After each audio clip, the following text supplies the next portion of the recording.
James Sexton, a very famous divorce attorney, once said, I've done 1,000 prenups in my life, but out of the 1,000 prenups I've set up for clients in my life, only 7 have come to me for divorce. What does that mean? Does that mean prenups lower the chances of a divorce? If the prenup forces you to pre-plan your marriage and your life, yes, it does decrease chances because you're having the tough conversations up front. Why am I sharing this with you? Last week I have a conversation, a couple comes up to me, they say they want to have dinner with me. It's one of our employees that works with us, they want to have a conversation with me to talk about their planning, think about getting married, family, kids, all this stuff. Hey, we want to get ready for this, right? I said, no problem. What most people don't know, you don't see what I do for a living, just like when people come here in this 11-acre property with 150-something employees working just on this media company, they're like, I had no clue what you do for a living. I thought you were just a podcaster or a content creator or a YouTuber. I built an insurance business, nationally 50 states. We've licensed 60,000 insurance agents. I sold it for multi-9 figures 3 years ago. One of the most important things I would do when I would see an agent coming up that had a shot of doing something big with their lives, I would do a planning immediately with them and their spouse, girlfriend, fiance, future husband, future wife, or their newlyweds. I would sit down and have a meeting with them. And when we would sit down and have the meeting, we'd have 2 conversations together. We have the how and we have the why, okay? And a why to me was where we would start off. I was just, so tell me about your dreams. What kind of a life do you guys want to live? What do you mean? Well, go 5, 10 years from now, how big of a life do you want to live? What do you mean? How many kids do you guys want to have? Oh, we want to have 4 kids. Okay, no problem. You want to have 4 kids? Oh, we do. Yeah, we want to have 4 kids. Okay, great. So 4 kids, do you want to put them in private school or public school? We would like to put them in private school. Okay, great. So you want to put them in private school. Do you guys know what a private school is right now? Roughly $1,500 a month. Great. So private school for 4 kids at $1,500 a month is $6,000 a month. $6,000 a month is after-tax money. I said, do you know what you need to make in pre-tax money to have $6,000 of after-tax money? I don't know. What do we need to make? Depending on 30 or 40% of tax bracket you're in, you need to make roughly $9,000. So you need to make $9,000 just to be able to put your 4 kids in a private school. They look at each other. Are you serious? Yes. I said, now, if you want to have 4 kids, would you like each of them to have their own bedroom? Yes. What kind of a house would you like to have in the next 5, 10 years? We'd like to live in a 5-bedroom house. I said, great. Okay, 5, 6-bedroom house. What does it go for in an area like this within a 5-mile radius? Oh, we've looked at it. What's the number? It's $1.5 million. Okay, great. So $1.5 million house. I said, do you know what a mortgage payment is on a $1.5 million house? No, we don't know what it is on a $1.5 million house. I said, okay, so you're paying roughly $3,000 to $3,500 per $500,000 loan, okay? So let's just say your loan is $1.5 million. That's roughly $10,000 per month. I said, do you know what you need to make on $10,000 per month pre-tax money? No, same exact principle. 1.5 times, you need $15,000 in income to just make your mortgage payment. That's P&I. They look at each other.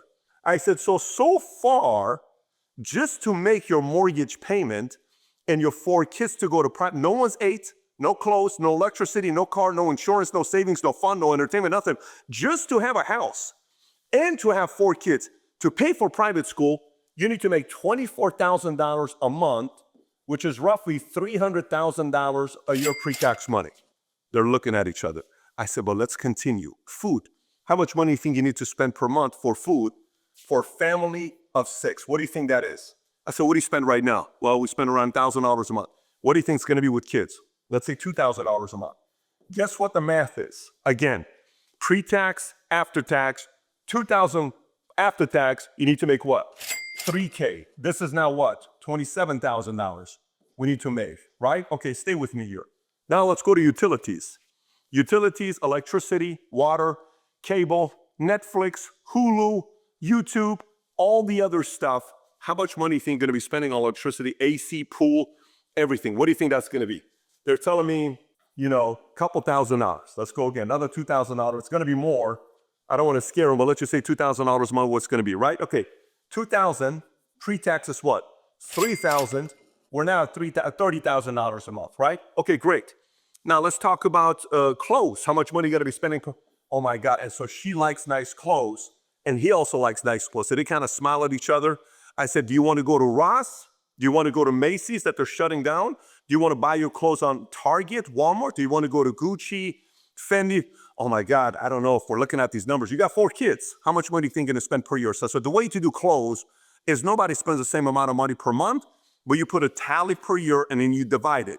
So let's just say you're going to spend $24,000 per year divided by 12 is what? $2,000 a month clothing. That's another $3,000. We're now at $33,000 a month. I said, okay, what nationality are you? What nationality are you? How many weddings you guys got? Gifts, weddings, anniversaries. You know, Middle Eastern wedding you go to is $150 a pop nowadays. So it's $300 as a couple. How much? Oh my God, that's going to be a lot. What do you think that's going to be? I think that's around $1,000 a month. Perfect. So gifts, you got another $1,000 a month. $1,000 a month, that's $1,500. Pre-tax money, we're now at what? $34,500. Okay, what are we forgetting about? How are you going to get places? You need a what? Oh, shoot, we haven't even thought about a car. So we haven't thought about insurance yet, but let's do car. Okay, what kind of a car you want to drive? Now they're starting to be cost effective. Now they're kind of having, oh, I think we would probably drive something else and just, so what do you think you're spending on car payments? I don't know, $800 to $1,000 a month. So you're going to buy used cars. I don't think we have a choice. Okay, how many cars are you going to have in your house? So let's just say we spend $1,500 a month on car pre-tax, $2,200. For the sake of math, let's just say $2,000. Now we're what? $36,500. How much is car insurance? Okay, how much is life insurance? How much is all the other insurances that you need? Life insurance, car insurance, add another what? $1,000 a month? $1,000 here. That's another $1,500 a month pre-tax. We're now at what? $38,100. Okay, now we're at $38,000. You know what else is not there? Savings. You're going to put any money into your 401k? You're going to put any money into mutual funds, stocks, bonds, Bitcoin, crypto, any kind of investments? Oh, we haven't even thought about that. How much you want to save per month?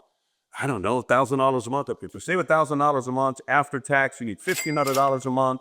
So $1,500 a month after this, now we're at $39,600. What else is left? By the way, I haven't included entertainment. Kids want to do barbecue. You want to go to a sporting game. You want to watch sports. You want to have people come over for a Super Bowl party. You want to do a Christmas party. You want to do a New Year's Eve party. You want to go out. We haven't even thought travel. You want to go to Vegas once a year, Hawaii once a year. How much you want to put in there? I was going to say $2,000, but I'm thinking $1,000 a month. Pick your number. Okay, we go $1,000 a month. You get the idea where I'm going with this. Now we're at what? 41,100. 41,100. By the way, I can add 5 more other things here. Surprises, in-laws, your sibling needs help. Your niece got into trouble. Your nephew, your friend calls you for help. Charity, church, gas. I haven't even talked about gas yet.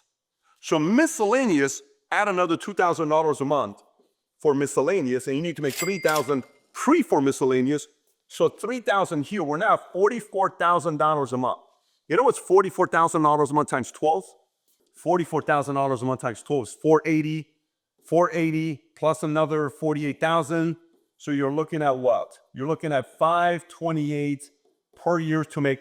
You need to make $528,000 a year pre-tax money to live in a $1.5 million home, have 4 kids, send them to a cheap private school. That's only $1,500 a month.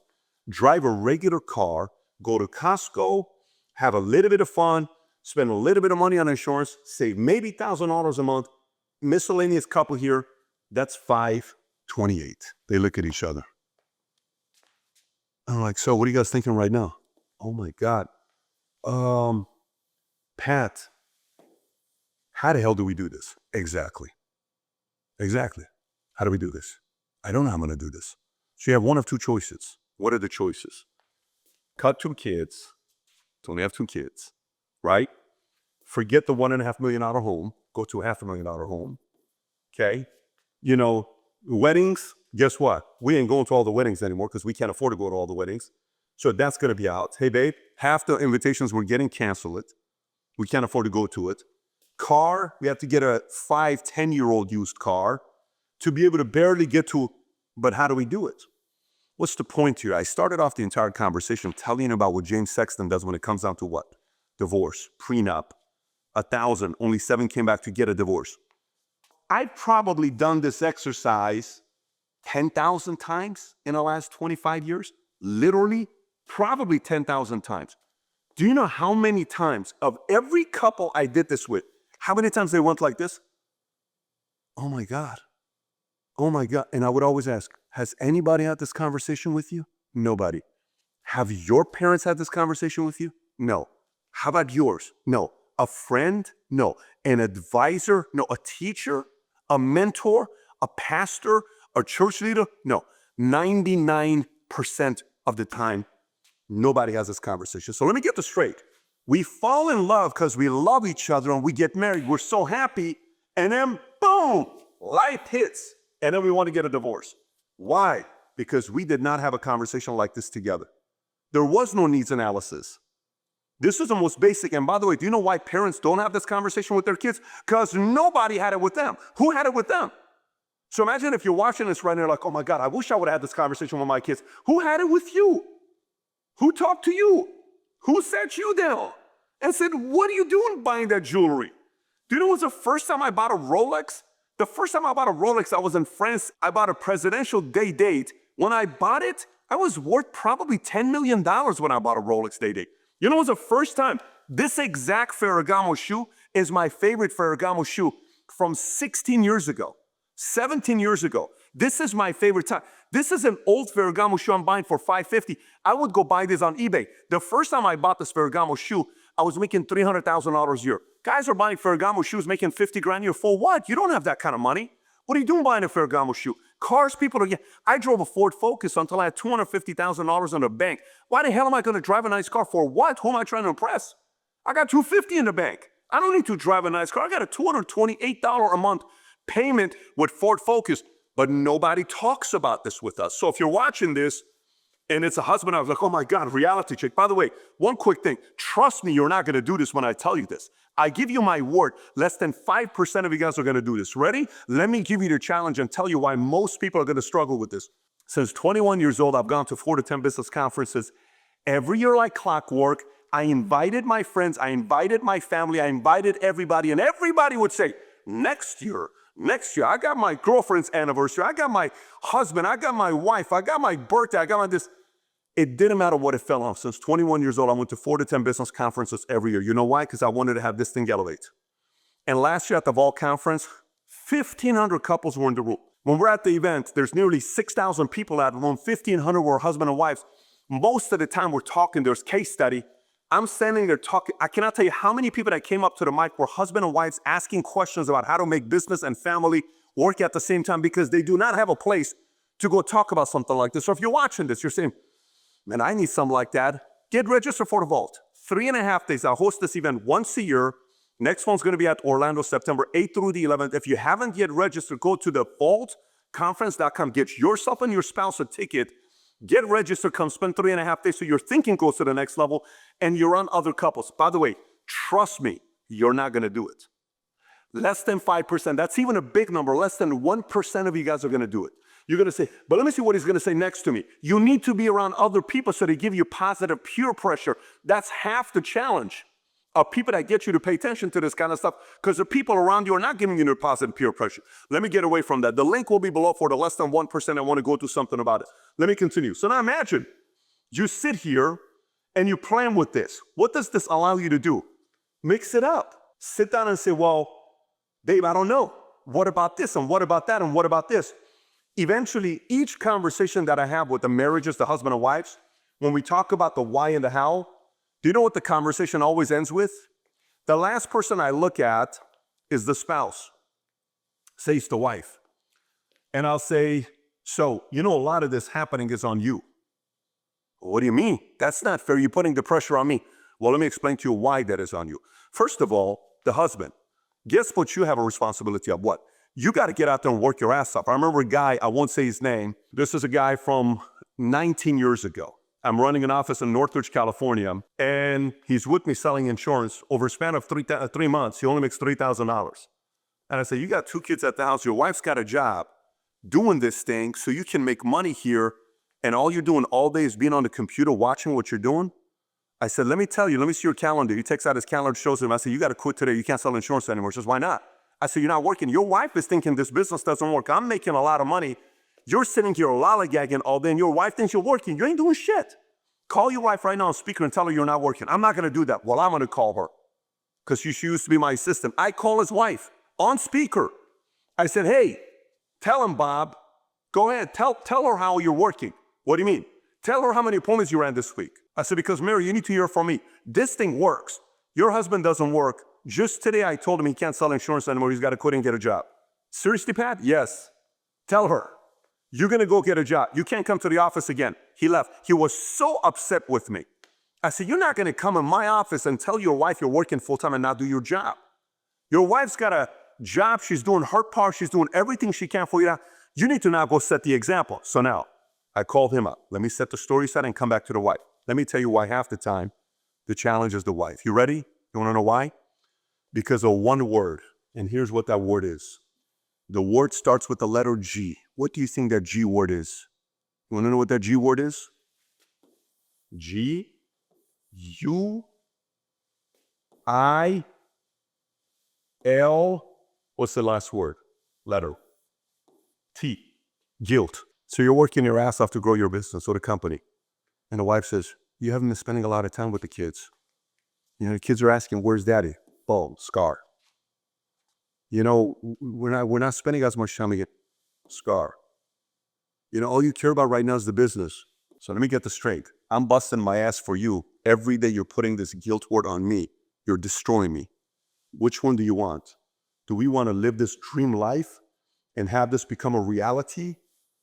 Or do you want me to be home all day with you, having a beer, drinking, watching Netflix while we're broke? Which one is it?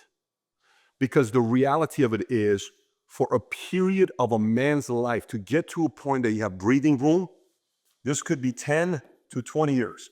You're going to work your ass off and life's not going to be the best for 10 to 20 years. This doesn't mean you can't find a way to make it work.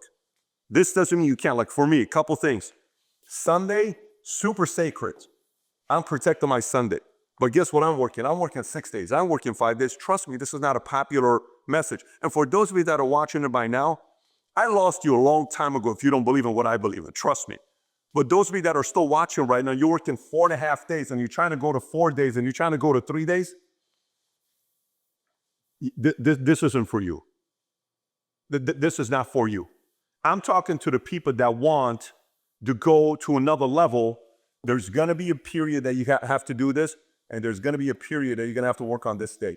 Let everybody else try to work 3 or 4 days. You want that life? It's going to come at a sacrifice. By the way, you don't have to do it. You don't have to do it. But then you can also be married, stressed underwater, always arguing about money, challenges, issues, divorces, your kids, 2 families. Now your kids being raised by another man, telling your kids what to do. Another man is telling your wife what to do. And another man is putting your daughter to sleep. What? So would you rather work on Saturdays to set yourself up so your family is being protected by the decisions you're making, but you want to, and by the way, people go, well, that's not true. You can still work hard and a woman can take half your money and all this other stuff. Yes, the conversation started with what? The fact that James Sexton did 1,000 prenups and only 7 came back. So what's the moral of the story? If you prepare up front and you're doing proper preparation up front to prevent poor performance on the back end, you have an edge. There is no guarantee in marriage. There is no guarantee in life. There's no guarantee I'm going to go on the freeway, I'm going to be okay today. There's no guarantee in any of this stuff. But you're working everything based on this. You want the odds on your side. This puts the odds on your side. There's no guarantees. It purely puts the odds. So if you're watching this, you're like, oh my God, my kids have to watch this. They're dating together. They got to watch this video. I got to watch this with my girl. I got to watch this with my boyfriend. My wife and I need to watch this. Oh my God, babe, for the first time in my life, I'm for having a prenup. A woman's gonna tell, babe, I'm for having a prenup. Because all a prenup is telling me is what? Get everything in order now. And then later on, we don't have to argue about stuff because it's on paper now. Never thought about it that way before. And if you're watching this and you're fully upset with everything I just said, I'm okay with that as well. I'm not trying to make new friends. I love my life. But for the right people who watch this, you will never look at this whole thing the same way ever again. Ever again. You're going to sit there and going to say, man, I wish I process this in a different way. If you have any questions you want to ask me, there's only one place that I respond to 100% of the questions that people ask me. That's Connect. Download the app, ask me any questions, text or video. You got to pay for it. I'll respond back to you. That's Connect. We'll put the QR code somewhere around here for you to download. And if you enjoyed this video and you want to go a little bit deeper, like, oh my God, this is getting me to ask a couple different questions, I'm going to give you 2 videos to watch. Old videos. These are probably 8-year-old videos. One of them titled, Who and How to Marry. Okay, if you've never seen this old video. Another one is 15 questions every entrepreneur should ask before they get married. Okay, this one should have a green thumbnail. This one should have a black thumbnail, and I shouldn't be on the screen, the thumbnail of this video. Both of them worth watching. If you got value out of this video, give it a thumbs up and subscribe to the channel. Take care, everybody. Bye-bye, bye-bye.